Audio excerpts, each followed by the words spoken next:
I decided to rent a car and drive from Miami to Mobile, Alabama. With only enough money to rent a car, put gas in it, buy a 12-inch sub, 6 inches first half of the day, 6 inches second half of the day. Brought plenty of deodorant with me because I actually slept in the car. I couldn't afford to stay in a hotel. And I showed up on a Monday morning in front of one of the largest general aviation engine manufacturers. I had a business suit on and I said, "Hi, my name is Barrington Irving. I'd like to see if your engine is good enough for my airplane." I didn't even own an airplane, but they fell for it. They brought me in, they gave me a tour, and parents, I'm not encouraging your children to lie. There's actual methodology behind this. So I was able to get inside of the company, and they gave me a tour explaining all the warranties and so forth. And I acted as if I knew the CEO of the company, so I purposely called him by his first name. And I said, "Is Brian here?" And they said, "Which Brian?" I said, "Brian who runs the company." They looked at me and said, "You know Brian?" I said, yeah. I met him a few times at air shows and conventions and so forth. Never met the guy before in my life. So Brian walks in, realizes I tricked his whole staff, and he said, "You have 5 minutes shoot." Within those 5 minutes, I was honest with him. I told him who I was, where I was from, and what exactly I was trying to accomplish, because he was a decision maker. Brian simply said, "Thank you for coming." I drove all the way back home to Miami, received a phone call a few weeks later. To my surprise, it was Brian. He did some research on me. He said, "If you had the guts to find me, I believe you will find yourself around the world." And he sponsored an engine worth $83,000 right there on the spot.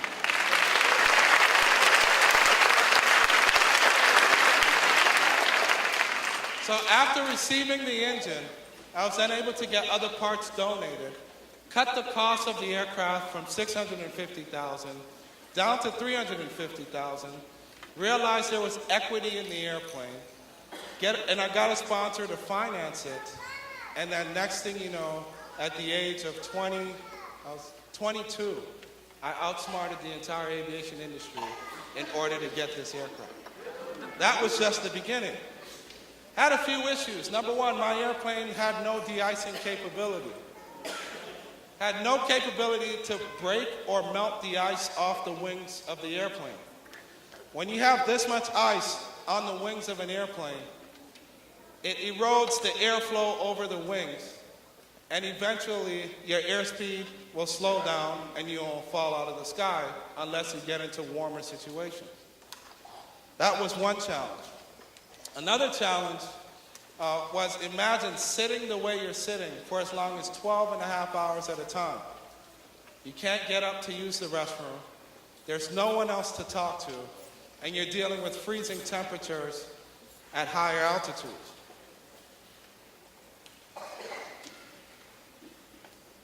This was a specialty suit that I wore in preparation to cross and fly over freezing water.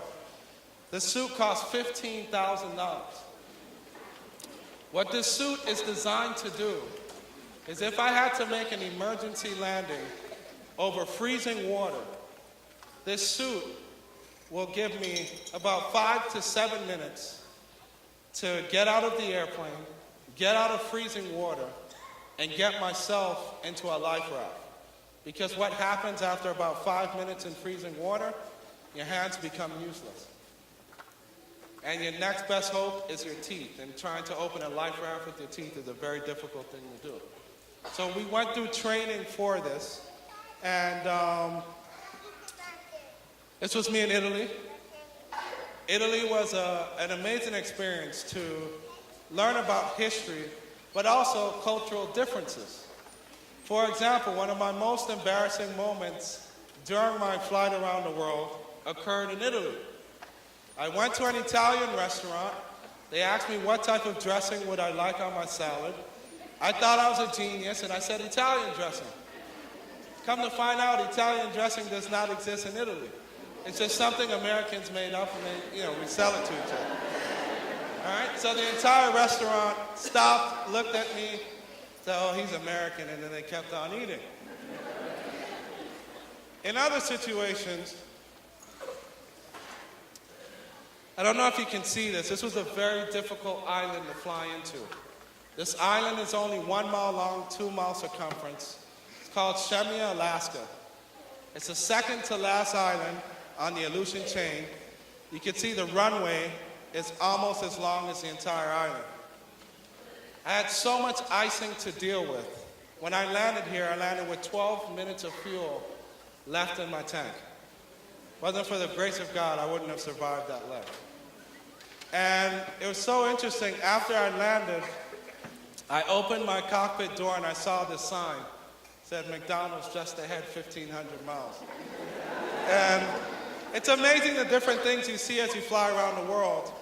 But in this next video, I want to show you all how pilots practically, just one example of how pilots practically use math and science in order to keep everyone safe and to fly through difficult situations.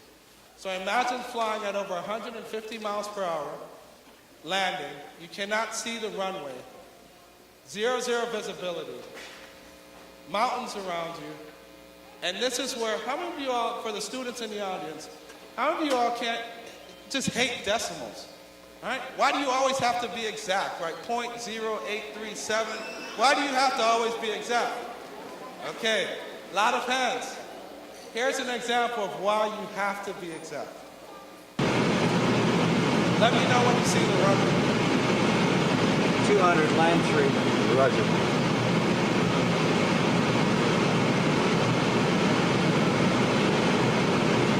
100, land 3. 50.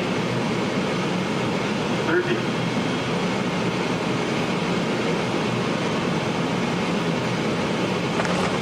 Speed brakes on.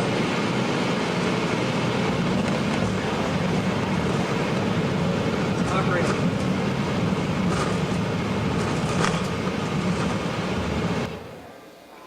Now for all of you who aspire to become scientists and engineers, you have to be precise. There's very little room for error, and this was one example of that.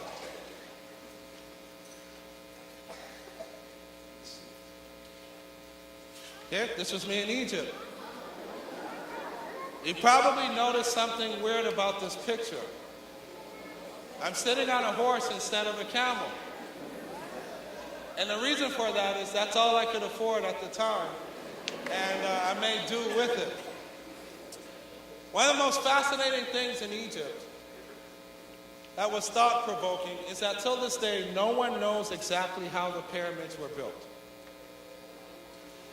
The pyramids are exactly aligned to the stars. Scientists do not know how they were able to accomplish it. In addition to that, Egyptians discovered a planet thousands of years ago that we just discovered in 2008. So I said to myself, man, how can I get young people to think about math and science in the same way? So to fly around the world, it took me 97 days, 145 flight hours. I made 27 stops in 13 different countries. Was able to set the Guinness World Record. I shattered the record from 37 and took it to 23.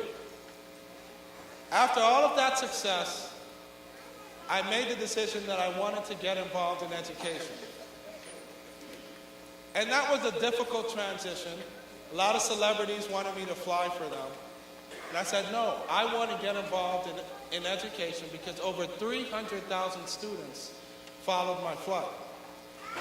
So one of the first projects we did through our organization, we have an organization called Experience Aviation. And one of the first projects we did, we challenged 60 kids from failing schools in Miami to build this airplane from scratch. Here's what's special about this.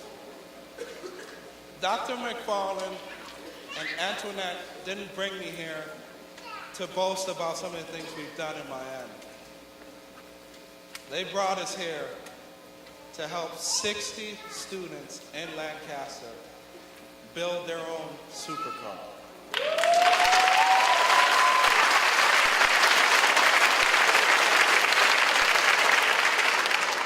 This is the car you all will build.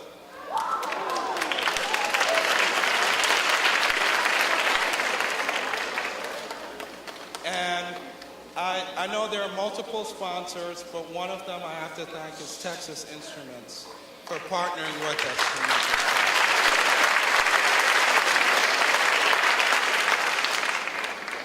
So we'll talk a little bit more about the car in a few minutes. But in addition to that, we decided to do a project we've never done with any of our students that we're going to test with you all. You all are going to help us save the world a little bit. So some students will have the opportunity to build a car. Other students will have the opportunity to build a drone, but not just any drone.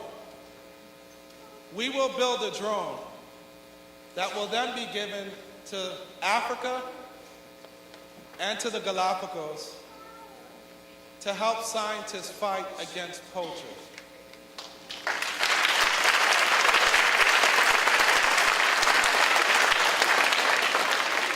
So you're going to help us save animals in different parts of the world as well. In addition to that, this is our next big project, and the entire school district will have the opportunity to participate in this. We're transforming this $5 million private jet into a real-life magic school bus. I hear all the kids say, all right? So, this project is called the Flying Classroom. And what we're doing is I'll have the capability to communicate with the students here in Lancaster as I fly to different parts of the world. And you all will help me conquer challenges requiring math and science. What exactly do I mean? This is my flight route for this year. We'll depart from DC, work our way westbound through Asia, Australia, back through Indonesia, and back to the United States. By the way, we're bringing the jet here to Lancaster as well.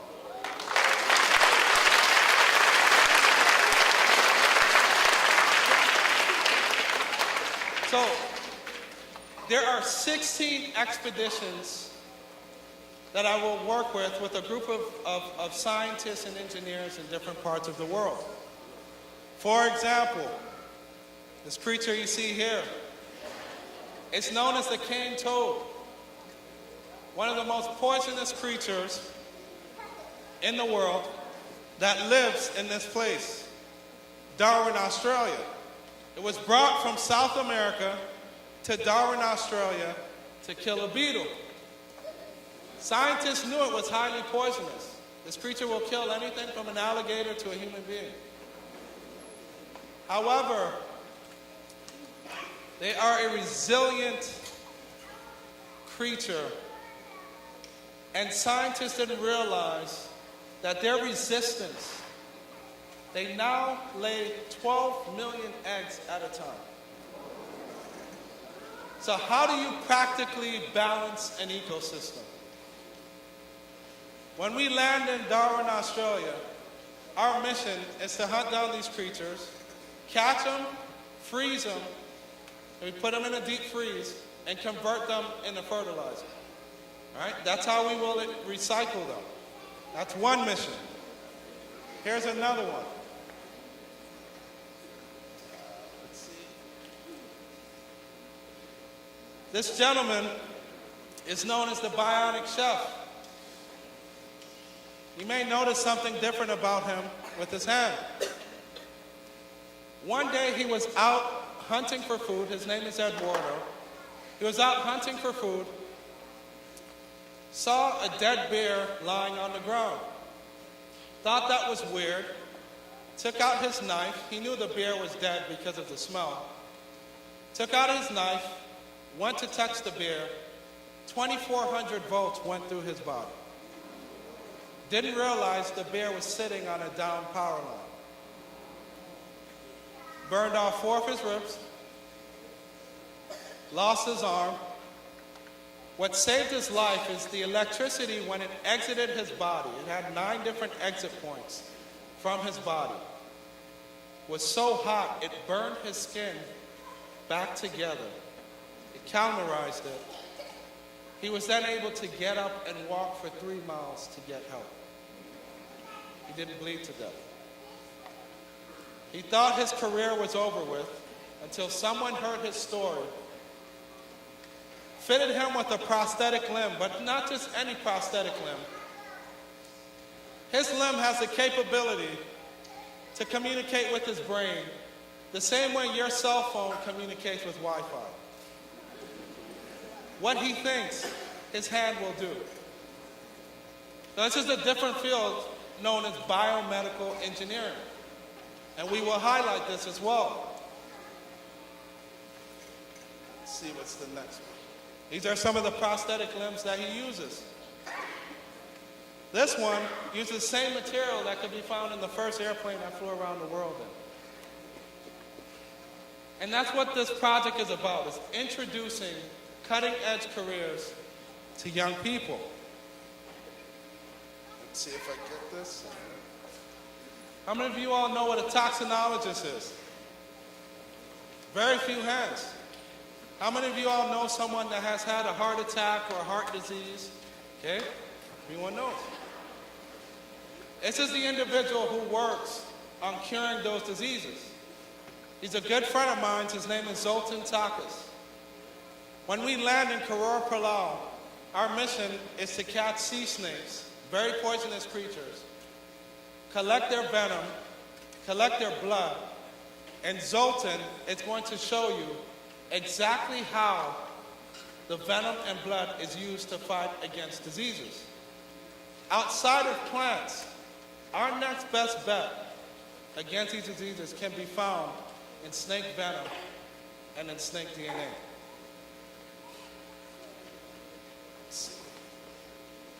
Sorry, trying to figure out a way to...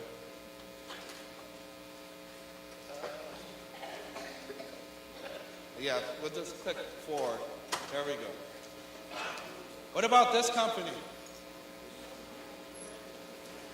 Nike called me back in January and they said, we want to be part of the flying classroom. My response to them was, you guys need shoe designers? What do you need? They said, no, we need shoe engineers. Here's why. How many of you all know what 3D printing is? Right? So it's like a printer, but it prints a physical object that's 3-dimensional.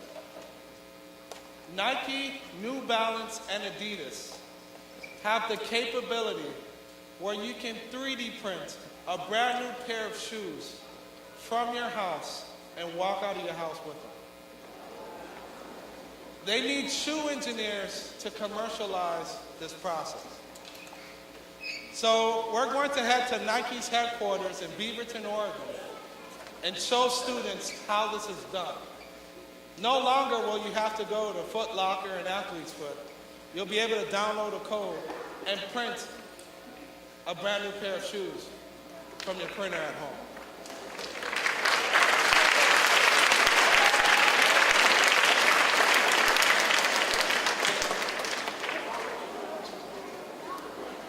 I show this picture to students because I had the opportunity to meet both President Clinton as well as President Barack Obama.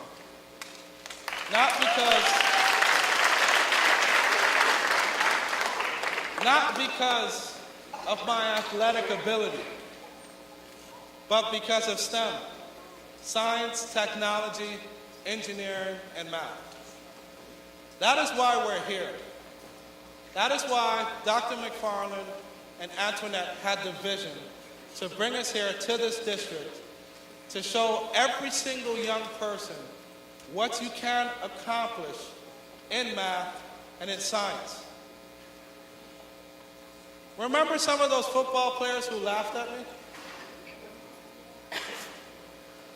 I played for a team that was ranked 3rd in the nation and then went on to be ranked #1 in the entire United States. How many of them made it to the NFL? 2. How many of them lasted more than 2 years? None. You all have real opportunities in science, technology, engineering, and math.